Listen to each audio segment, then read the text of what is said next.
Assalamualaikum, kita lanjutkan ya. Review Prima. Prima Multi Usaha Indonesia. Ini saham IPO, kodenya PMUI. Masa periode penawaran awal 24 sampai 26 Juni. Kemudian penawaran umumnya 2 Juli sampai 4 Juli. Penjatahan tanggal 4 berarti distribusi tanggal 7. Ini tanggal 7 hari apa ya? Hari Senin kayaknya. Yes, betul hari Senin. Saham yang ditawarkan sebanyak 1 miliar 160 juta, ini nominalnya di 50. Harga aslinya ditawarkan 20%, kemudian dijualnya sekitar 160. Berarti kalau 50 kali ke 160 sekitar 3 kalinya ya, 3,1 3,2-an. Kalau yang sebelumnya yang Mary 12,5 itu tambah lebih berisiko lagi gitu. Terus ini yang ditawarkan 20% kondisinya. Kemudian ada Pak Rudi, ada Pak Agus Santoso, ini pengendali. Beliau sudah ambil duluan sahamnya berdasarkan pembayaran dividen. Jadi bayar dividen 31 miliar dan 13,5 miliar.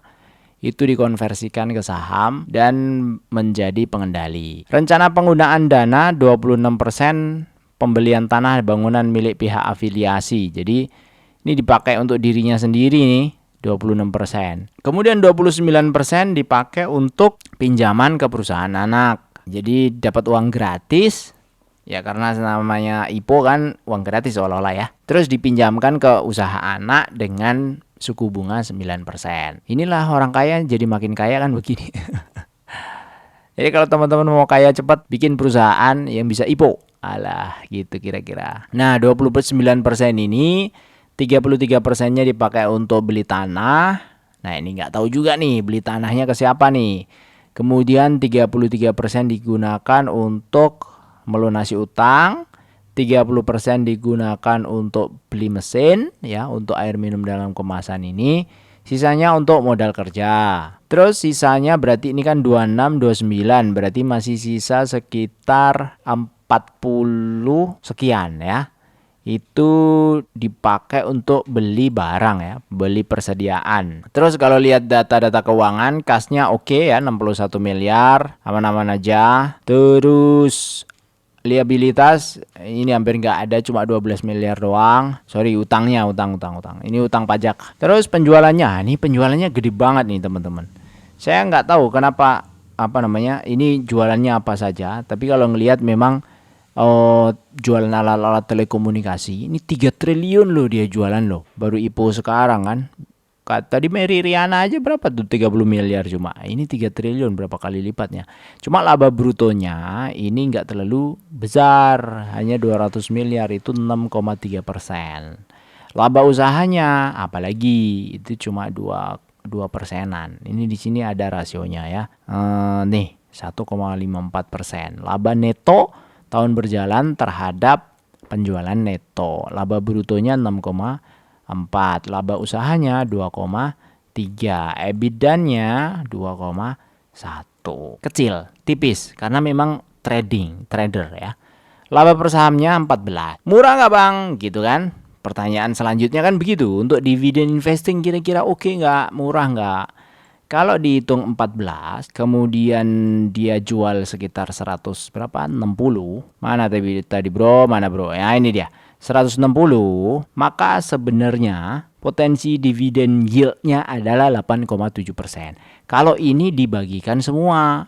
Kalau tidak dibagikan semua, kita hitung 50% saja, maka sekitar 4,35%. Meyakinkan nggak? Ya buat saya sebenarnya saham-saham IPO rata-rata begini. Nggak meyakinkan, nggak kayak saham-saham zaman dulu kan. Saya bilang ADI kemarin itu aja yang paling murah menurut saya. Udah jelas perusahaannya, jualnya murah, dividennya berpotensi ada, walaupun belum ada pembagian ya, tapi berpotensi ada, mengingat Adro juga begitu, pemiliknya sama, ya ideal lah, ideal. Oke, kita lanjut. Kas oke, laba tipis sudah. Jenis usaha, nah ini jenis usaha. Dia perdagangan besar alat telekomunikasi, kayak telepon, ya, penyiar radio dan televisi termasuk katanya. Kemudian dia jual beli juga macam barang, ini palu gada gitu, kayak palu gada. Terus fee Perdagangan minuman non-alkohol bukan susu, mencakup air mineral, minuman ringan, dan seterusnya. Terus makanan, ini kedelai, produk kedelai, siap saji. Terus saya nggak denger ya, ini mereknya apa ya kalau di luaran ya, PT ini ya, ada nggak?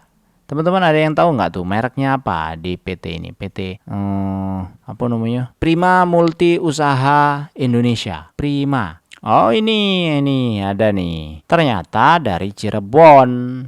Tapi saya masih bingung produknya apa. Telepon seluler. Oh distributornya XL. Jualan pulsanya XL kali ya. Oh mungkin ya. Makanya profitnya kecil banget, cuma 1%.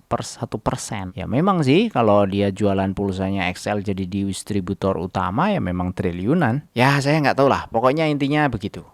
Nah kita lanjut aja. Tadi udah jualannya gajah banget, laba brutonya kecil, persentasenya. Tapi sebenarnya ini malah lebih murah daripada Mary tadi ya.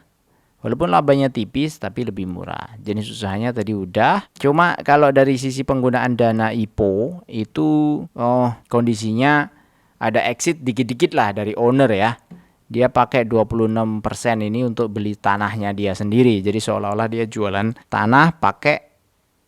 tanah ke kita yang harganya ditentukan oleh dia sendiri kan gitu. Suka-suka dia kan, dia pemegang keputusannya juga. Supaya nggak merugikan perusahaan, dia pakai IPO, pakai uang siapa berarti? Ya uang kita ini, uang retail kita yang kecil-kecil ini disedot ke mereka.